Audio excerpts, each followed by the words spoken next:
think part of why I waited as long as I did to come to terms with my maleness was because I was afraid of what testosterone would do to my singing voice. And yeah, And you started with a very high soprano voice. Yes.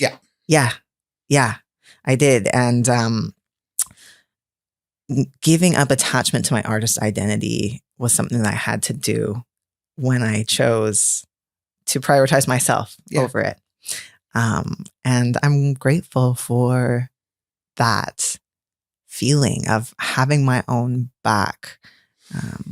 So, I mean, there's so many gems and gifts that being trans has given me. And that's a big one, is really being like, wow, like I've really got my own back and I will give up a lot to make sure that I'm taking care of myself. Welcome to the Vocal Lab.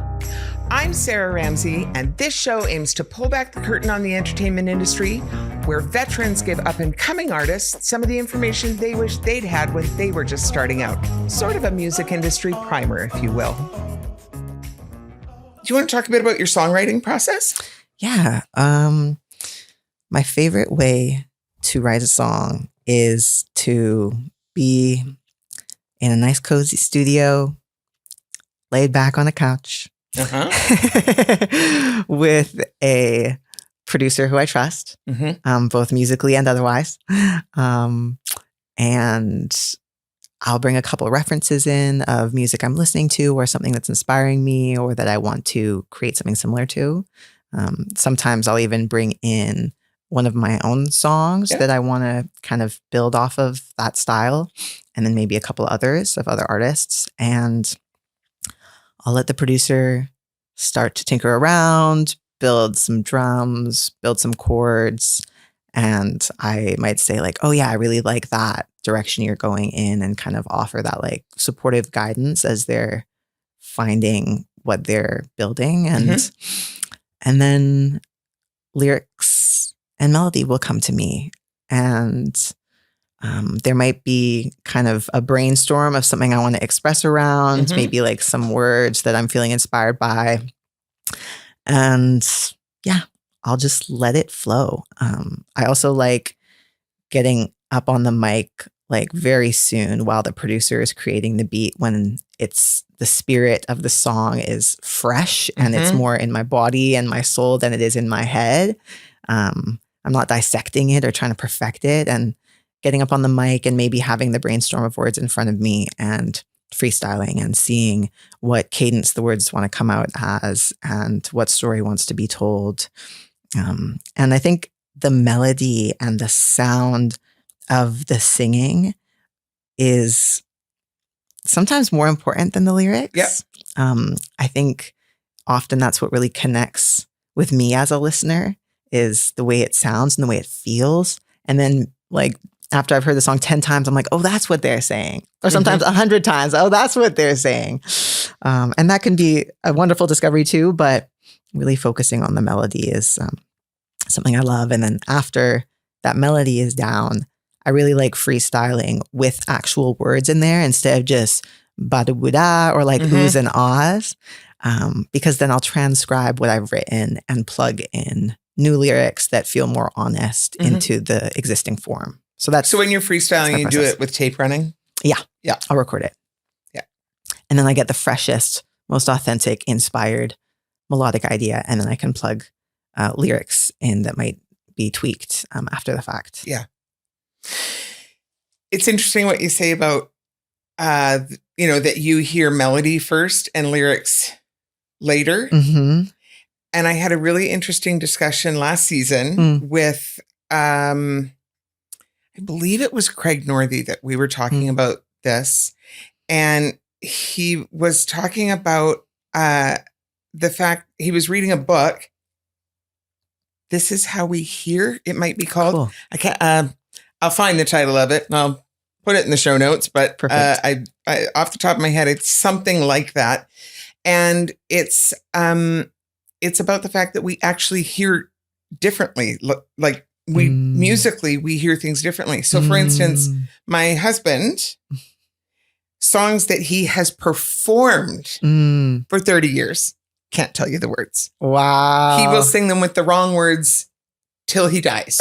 Right. He has no idea what the words are. Wow. And doesn't ever care. Really. Never hears them. That's not the thing that's important. I hear words first. And like melody and chord structure, I hear as a support, and I hear it second, but I hear words first. Interesting. Yeah. So it's interesting that we actually all process that information differently. Yeah. Thank you so much for pointing that out. It's so easy for me to just be like, oh, the way I feel is the way everyone must experience it. I didn't realize it either. Yeah. That it's different for like different brains do it differently. Makes so much sense, of course, right? Yeah. Yeah. Wow. Cool. Yeah. Cool. So I know that sometimes, I know that you co-write. Do you solo write as well? Or is it always in collaboration? I do solo write sometimes. I don't find solo writing as satisfying because the sound that I desire for the music that I'm making is not something that I can create on my own. Yep. And as I said, I have done production courses, and I have produced my own songs and written songs on the piano and done, a bunch of writing alone, but it's not as satisfying an experience for me. And production is not something that I have a passion around that passion cannot kind of guide me to get to a place where I'm able to produce something that feels satisfying. So again, I've had like judgments and preferences around that, but I'm at a point where I'm accepting of that, and I don't want to force myself to do something that I don't genuinely feel like doing. So I really like working with producers. You know, there's a whole school of thought that like when we're kids, we're taught that we have to be good at all the subjects. And as we get older, like there's this whole school of thought that don't be good at everything, because you're not. Nobody's good at everything. I don't mean to say you're not good at that. That's no, totally. But you know what I mean? Like there are plenty of things I'm not good at. So instead of spending my time trying to get good at the things I'm not good at, it is better for me and probably a better service to the world for me to spend my time being excellent at the things I am good at. 100%. Yeah. And I think that as we become adults, that is one of the things that we get to choose to do is spend our time in our zone of genius. Totally. Rather than struggling at the things that feel like work and are not so rewarding. 100%. Yeah, I agree. Yeah. That's the route I've taken. Yeah. Yeah. I mean, when it's loading the dishwasher, sometimes you just have to do it anyway, do you want to talk about how you approach the concept of storytelling in your writing, and your performing, and like how you connect with an audience? Yeah, for sure. I have read part of this book called Writing Better Lyrics. And one thing that stood out from me from the book was the concept of showing before telling. So setting a scene, giving senses for the listener to tap into in the lyrics before talking about more abstract things like how I feel. So that's something that I try and incorporate into most of my songs. Kind of like verse 1 is setting a scene and giving a sensual experience for the listener to identify with. And then I'll move into how I'm feeling more second verse. I notice that pattern a lot in my writing. And in terms of on-stage storytelling, I did a show recently where it was actually my first time stepping on stage and being like, I'm going to channel. And my intention was to channel the intergalactic spirit of water. So the energy of life, the giver of life.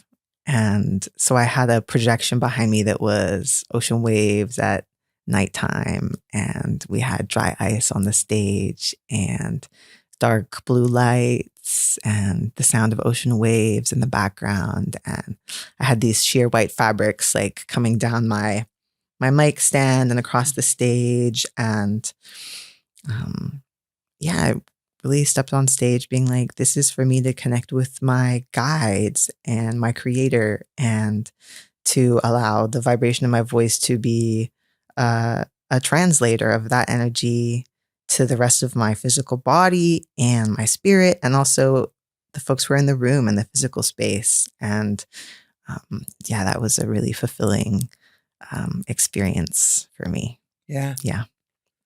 Yeah. Yeah. And then I sang a song about the ocean. So yeah, that was a great time for me.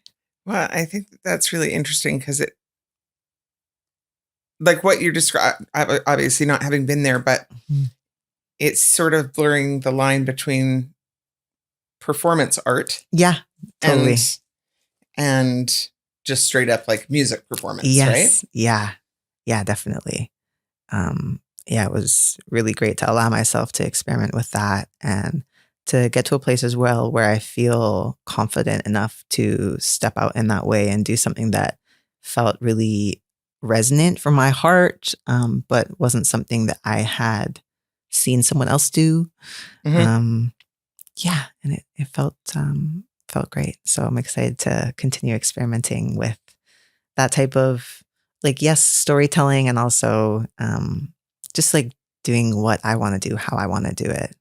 Yeah. And you, like 35 million streams is nothing to sneeze at. Thank you. Let's just say. Has that all been as an independent artist? Do you work with management? Is it all self-driven? What have those relationships looked like for you? Yeah, I've had different managers at different stages. I'm self-managed right now. I've worked with labels, but not extensively. I've worked with different PR folks. I am really grateful for the support of the people who have managed me at different stages. And I think making sure that I feel like aligned with the people who I'm around is really, really important. Otherwise, it can hold me back. And a lot of it's just been a passion for songwriting. And I was in another mentorship program actually in Toronto called, I think, Canada's Music Incubator, CMI. That sounds familiar to me. Yeah, really awesome program. And we had mentors from all different corners of the industry come in, and I think there's like 30 of them. And the two things that I remember all of them saying were, keep building your online community and keep writing songs. And so I was like, okay, I'm just gonna keep writing songs. And so I just wrote so much music and had sessions with anyone who would open their doors to me. And that was kind of like 2018, 2019, just like go, Toronto and LA, songwriting. And I think just through that practice, there were a lot of songs that came out of it. And a lot of them got released. And also the collaborations that I've had with people who also have their own fan bases has been a big part of, getting the music out there. And it's been a great journey. Yeah, that piece I think is actually really important. You hear it in other industries all the time. I mean, you hear it. Let's take away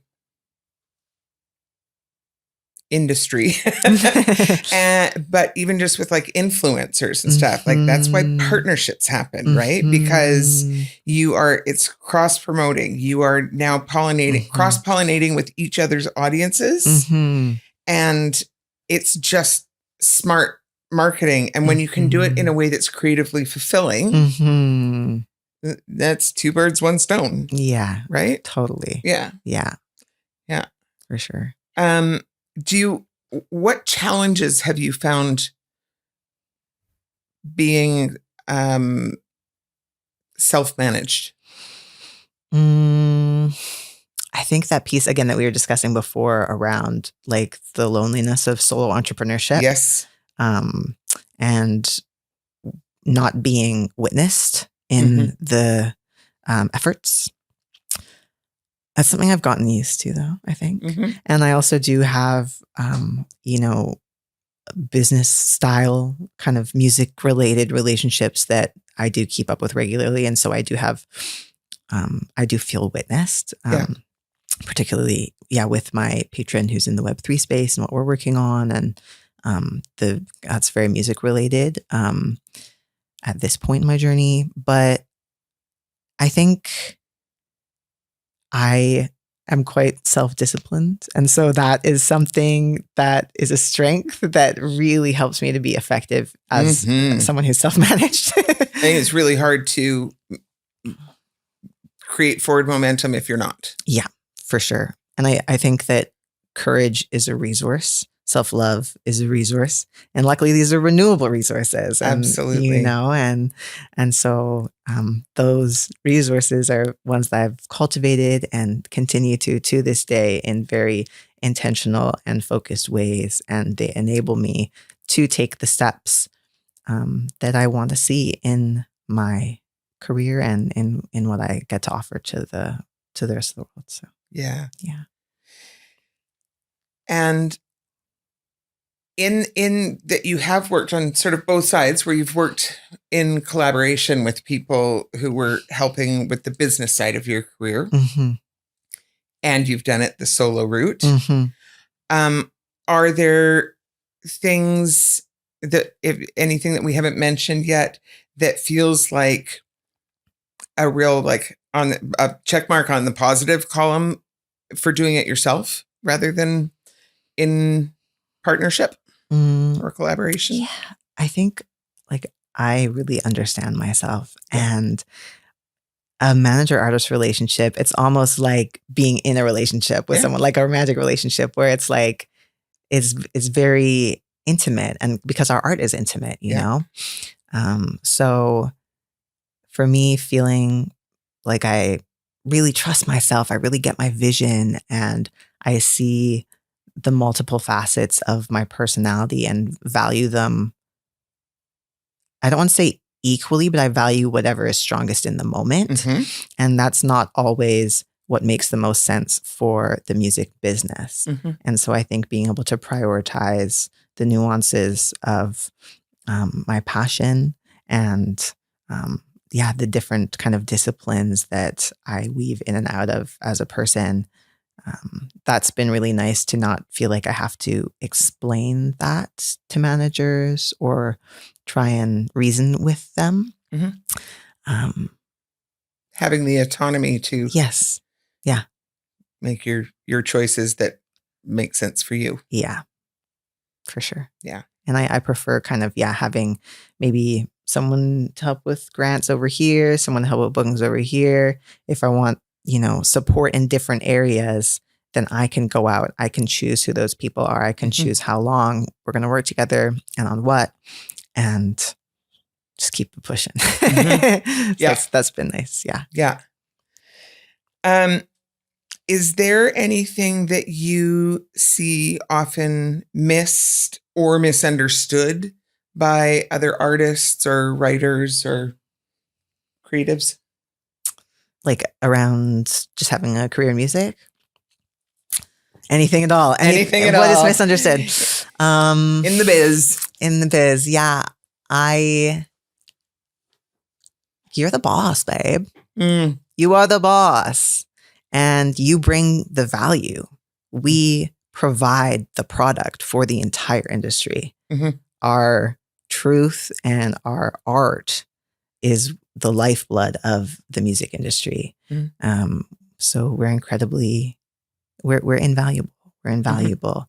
And so further, like our truth is what provides our art and what creates, in my opinion, compelling and timeless work that can connect with other people having human life experiences is our ability to translate the truth of who we are into our art. And so having people around you who welcome whatever that is super important. Yeah. And anyone who's like, you're going to be a star kid if you just do X, Y, Z. It's like, that's if whatever the X, Y, Z is doesn't truly resonate in your body, then it's actually, in my opinion, toxic for your success as an artist and further for your fulfillment as a human being, which is more important, in my opinion, again. So I think that humanizing ourselves as artists provides the possibility for a fulfilling life and a fulfilling music career as a piece of that fulfilling life. Yeah. What have been the most important relationships in your career? Of course, relationship with myself. And that can be like business and personal because both things affect career. So true. Right? And by the way, you can answer it however you want. I'm not necessarily asking for like names of the people, more about like the nature of the relationship. Yeah, cool. Definitely myself, of course. Yes. And I think that is a relationship that I like really do consider as, a relationship like any other, where I check in on myself and ask how I'm feeling and try and listen with empathy and transparency. So I would just want to validate that because this is a question that I ask every guest that comes on the show. You are the only person who has ever answered with self. Yeah. Okay. And I love that because I think it is so incredibly important for that to be on the list and really for that to be first on the list. Thank you, Sarah. Yeah. So thank you for saying that. For sure. Yeah. Thank you for, vibing on that with me and appreciating that. That's definitely number one for me. And honestly, the romantic relationships that I've had have played a really big role in my songwriting. So shout outs to all y'all. And sorry. But also maybe serves you right. Yeah. Blessings. Oh my goodness. But like songwriting is basically opening up your diary literally to the world. Literally. Maybe cloaked in metaphor, but sometimes not. But sometimes not. And sometimes you don't know as the listener whether it is or it isn't. So totally. Yeah. All my beautiful muses. I appreciate you and all you've brought to my life. So definitely grateful for those relationships. Yeah. And friends who have validated me along the way and encouraged me to do what feels right to me, not what I think I should do to move ahead in the industry. There's some pivotal moments I've had there that have been really important. Yeah.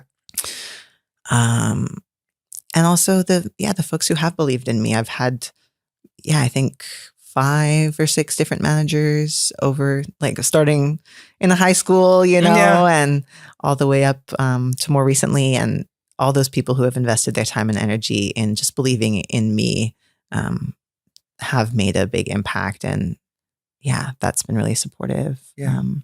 And more recently, the relationships in the Web3 space and the fellow artists and collectors and CY and just having folks who are like, I want to see what you will create when given the chance. They really give me wind under my wings and give me space to discover myself as well. Yeah. That's it's interesting to me the terminology that we've brought back in, and in your case it actually sounds really super applicable, but when we talk about platforms like Patreon or the Web3 space and things like that, and we use the term patron. I mean, in the era of like Mozart and Bach and Haydn and those cats, the the composers, those guys existed. They got to do that work because they had patrons supporting them. Mm-hmm. And that was like not a thing for a long time. Mm-hmm. History's not my best subject. many times. Yes, many years. But it feels like, at least in a small pocket anyway, that kind of a relationship is coming back in a modern form. Yeah. Right? Where it's giving you the platform to explore your art. Yeah. The support to do that. Totally. Yeah. Yeah. And I just think that that's a really cool thing. There's lots that's going wrong in the world these days, but I think that's a really cool thing that's developing. Yeah, definitely. Yeah. Yeah.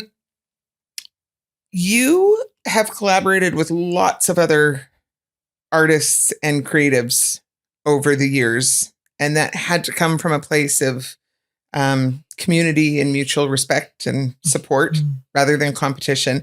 And in the music industry, I think it is often something that is seen as very competitive, and it can be, and in some ways is.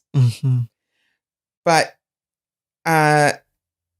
most people who are inside the industry I talk to, and their experience isn't one of competition. It is one of community and respect and collaboration. So do you want to talk a little bit about your experience there and how you think we can continue to foster a more supportive, collaborative community? Yeah, definitely. I mean, I think something we all have in common as artists, there's a lot we have in common, you know? Again, like coming back to courage, like the courage to share our stories and our voice and our art and our taste, and to put that out publicly and put our name behind it. And in almost all cases, our face behind it, you know? I think that takes a lot of courage. And so I think there's a mutual respect among artists for that journey and the tenacity it takes and the dedication and consistency of choosing to step out over and over and over again. Yeah. So I really love and respect that about artists and about how we, connect and meet each other in that way. And I think, shifting from jealousy to inspiration is a really empowering mindset shift. Agreed. Yes. Super important one. Yeah, really important. And so when I do feel that spark or that burn of jealousy come up within me, I do the best that I can to say, like, what about this person is inspiring to me? And sometimes I'll find that it's something within them that I value, but that I don't actually want to actualize in my own life. And then I can let it go and just appreciate them for who they are. Or it might be something where it shows me what I value. And then I have the opportunity to lean into that more. And maybe, it's about cultivating more courage to find a way to express that in my own way. Or simply choosing to take action and lean into something that I didn't have the information before that I valued it as much as I did. So I think that, like, when it comes to that kind of energy in the industry and among artists, that's a way that it's been really helpful for me to evolve into, just more admiration and respect and compassion, in my relationships with the artists around me. Yeah. I think that concept of, when you're talking about jealousy versus inspiration, that concept of there's only so many pieces of pie. And if you get one, that means there's less for me. Shifting from that to understanding that it's kind of an endless pie. Yeah. And we can just all celebrate. Totally. That you got a piece and you got a piece. More pie for everyone. Yes. Yeah. That change for me, going from it's like that scarcity mindset, really, where there's not enough to go around, to being able to celebrate other people's wins and be genuinely excited for them and not have that undertone of, it means I'm somehow missing out because they've got something to celebrate. Totally. That was a big shift in my younger years that, a big important shift. And I think it's another facet of what you're talking about. Yeah, totally. Yeah. Thank you for sharing that. Totally. It's like shifting from the scarcity mindset to an abundance mindset, and the mindset that there are infinite possibilities for being resourced and having fulfilling experiences as an artist. And I really do believe that. Yeah. And I've seen that. And I think that's actually one of the cool things about the period of time that we are in right now, is that, like, I don't know, 20 years ago, you released a record and it went to radio, and you made a video and it went to Much Music, and those were your options for success as a musician. Or you like maybe toured with an indie band, but for like commercial success, that was it. There weren't other pathways, really. Now, you like everybody's got a shot with social media and platforms like Patreon and like the NFT world, and like there's so many other pathways that people can follow to connect with an audience. And I mean, any one of us can go and upload things to Spotify or Apple Music or whatever. You don't have to have a record contract to do that. Yeah. It just gives, it kind of equalizes the footing. Everybody has an opportunity to get their art out there, to get their music out there. And if they're willing to put in the work and what they have connects with people, they've got a shot, Yeah. And I think it's an exciting thing about the period of time that we're in, that it's just more accessible to artists to do something with their work. Yeah, definitely. I agree. Yeah. What is the most unexpected way that you have used your talents in the course of your career? Unexpected. Maybe like singing my friend's happy birthday. I don't know. I love the old, like, haven't spoken to my friend in a few months, and then like it's their birthday and just like drop them like a super extra voice note. Love that. All the runs. Yeah. That's always a joyful and unexpected way to share. I have to tell you that, and I think you might appreciate this coming from the family that you do. So happy birthday in our house is always a little extra, like it is in yours. Too, yeah. It's not just a simple melody. It is all the harmony parts. Yes. And over the years, it went from being like, if we were in a restaurant having dinner and we sang happy birthday, the restaurant would applaud at the end of happy birthday, right? Like it was ridiculous. To somewhere along the line, it became like, maybe intentionally, but I'm not sure. But it just got to the point where happy birthday devolved into absolute utter chaos. Oh my goodness. People went out of tune, parts deviated. Oh we ended up with nobody on the melody. Oh my God, so good. And at the end of it, without fail, we would all look at each other and go, group full of professional musicians right here. Worst rendition of Happy Birthday ever. Oh my God. So good. You have to keep it interesting, Right? You can only do it perfect so many times. Exactly. Oh my God. So do you want to talk? You can answer this or not, by the way. You can decline if you'd rather, but weirdest gig? Weirdest gig. Have I done weird gigs? I don't know if I've ever really done anything like super wavy. I'm sure I've done like some boring shows before. This one does come to mind where I was at this like house party in Toronto. This guy had me 2 years in a row to like sing at his just like soiree for his friends, and super nice guy, lovely time. But like there was this little raised stage in the corner, and then it was just like me and my friend. There was all these like flashing lights, and I think there was like a smoke machine. It was just like a very extra setup for like maybe like 20 folks who were all like 20 to 30 years older than my friend and I, and just kind of like wandering around sipping wine and cheese. And yeah, that was a funny time, but great view. Best gig? Best gig.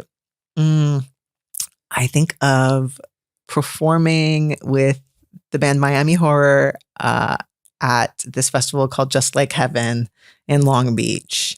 And it was just a crowd of thousands of people all just like beaming up at me. And the way that I got my energy given back to me like 1,000-fold when I would just like bring my joy. That was super rewarding. So that sticks in my memory. Yeah. Yeah.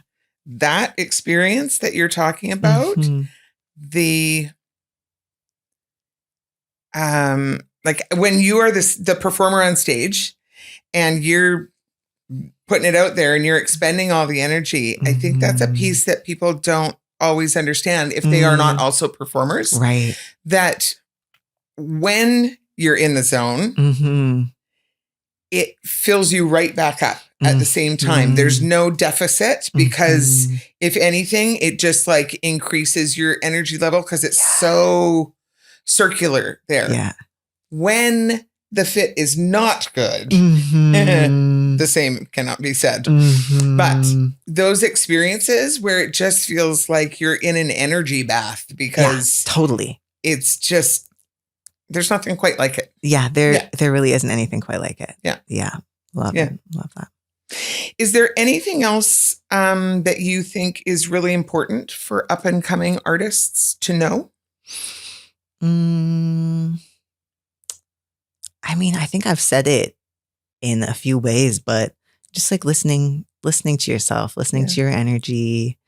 If something doesn't feel right or if you feel burnt out, you don't have to do it. Yeah. You know, you don't have to keep posting just because someone on YouTube said that you should.